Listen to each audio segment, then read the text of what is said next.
Jasage de jeu de rôle on the go. Je vais faire une vidéo réponse à coup critique. Mais message de Terre Public, Papa DM, check.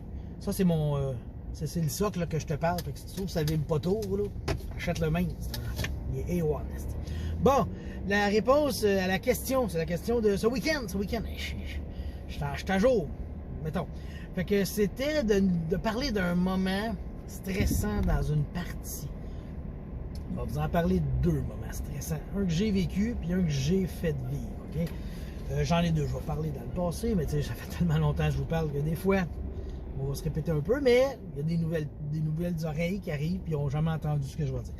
Fait que, je jouais à Vampire the Masquerade, je jouais Snack, mon samedi sabbat de la main noire, tu sais. Puis, ils ont vu que il y a un genre d'inquisiteur qui a vu que j'avais fait un pack avec un démon. C'est que ça n'a pas de bon sens. Pas de classe, mon vampire, tu sais. Mais, puis là, j'avais une hache en feu que je pouvais allumer sur un mot de commande, en tout cas. Puis, maintenant, l'Inquisition débarque dans la place où on est. Puis là, le chef commence à parler. Par la présente, je vous prononce mari et femme, et si quelqu'un veut s'y opposer. Il commence à faire un speech qui n'a pas de bon sens. Fait que je fais comme « Oh, ta gueule! » Puis là, j'ai crié sur un coup de hache en feu, tu sais. Puis, je me souviens de l'émotion que j'avais. Parce qu'habituellement, tu sais, on attend que le gars fasse un speech, tu sais. Puis, je ne l'ai pas entendu. Puis, j'étais comme pompé. Pour vrai, je vivais là, 100% de l'émotion de mon personnage. Je capotais. Et c'est ça, j'ai donné le coup de hache. Puis, une chance, parce que si je le laissais finir son speech, genre, on aurait eu genre moins 3D, plus 2 de difficulté à tous nos gestes. Ça n'aurait eu pas de bon sens. Fait que j'ai eu le bon réflexe. Mais je me souviens tellement de l'avoir vécu, cette émotion-là. C'était fou, genre, tu sais. Surtout que le combat, c'est fini, tu sais, Vampire, c'est pas long. J'ai donné un coup de hache, il m'a donné un coup, j'y ai donné un coup, il m'a donné un coup, je l'ai burné. Non, même pas. C'est moi un coup, lui un coup, il m'a enlevé comme 7 de dégâts, mais j'avais de la fortie, une chance. Après ça, j'ai donné un coup, il a burné. Une chance parce que s'il me retouchait, je tombais. Puis là, après ça, je me suis transformé en cendre parce que j'étais un samedi, j'avais de la thanatosis. Je suis devenu en cendre. J'ai fait OK, ma journée est finie. Ça, c'était mon moment stressant.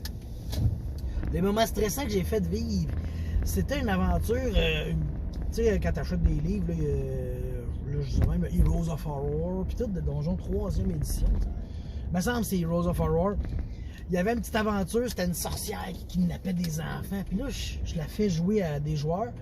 Puis la rogue, elle décide de faire le tour de la maison.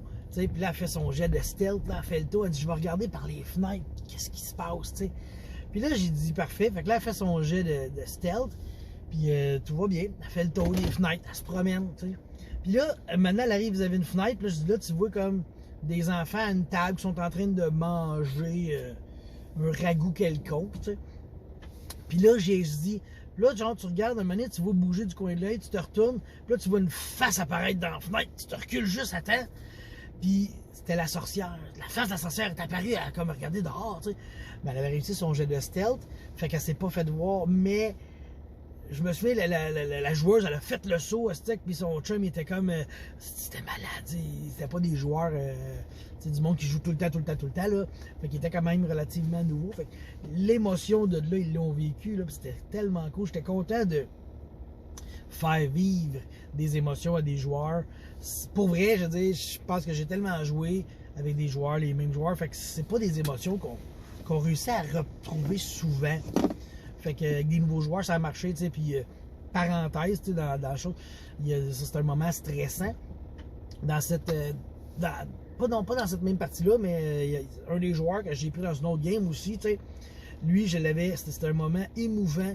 J'avais fait mourir un NPC d'une certaine manière, puis mon cousin était comme, j'ai la chair de poule, j'ai quasiment les larmes aux yeux, c'était un beau moment, le gars, c'est un gnome, puis les gnomes ont toujours un but ultime dans leur vie. Puis lui, c'était de réaliser la plus grosse explosion au monde. Puis il fallait qu'il réunisse la pierre de feu, puis le feu de pierre, qu'ils mettent ensemble, puis là, tu le lances ça, ça fait venir. Puis il a réussi à la faire, mais quand ça a pété, le backdraft, il a comme soufflé le corridor, fait que lui, il a revolé. Là, c'était comme drôle parce qu'on imaginait un gnome qui vole à cause du backdraft, qui se ramasse dans le marché, fait que des tables de marchand, Puis là, finalement, ils sont allés le voir. Puis là, il a dit, ah, je suis assez content, j'ai pu voir la plus grosse explosion, je peux mourir en paix. Puis là, le gnome, il est mort. Là. Puis là, c'est ça, mon cousin était full ému de ça. C'était des beaux moments. Fait que, pour vrai, ça me manque ces émotions-là. J'en vis plus assez. Parce que justement, je joue peut-être trop souvent. Je joue avec le même monde, on s'ancre. Mais je vais vous revenir là-dessus. J'ai une chronique à faire à propos de ça. Fait que on se tient au courant, puis je vous reviens avec de quoi d'autre bientôt. Là, je vais aller chercher un gâteau. Bye.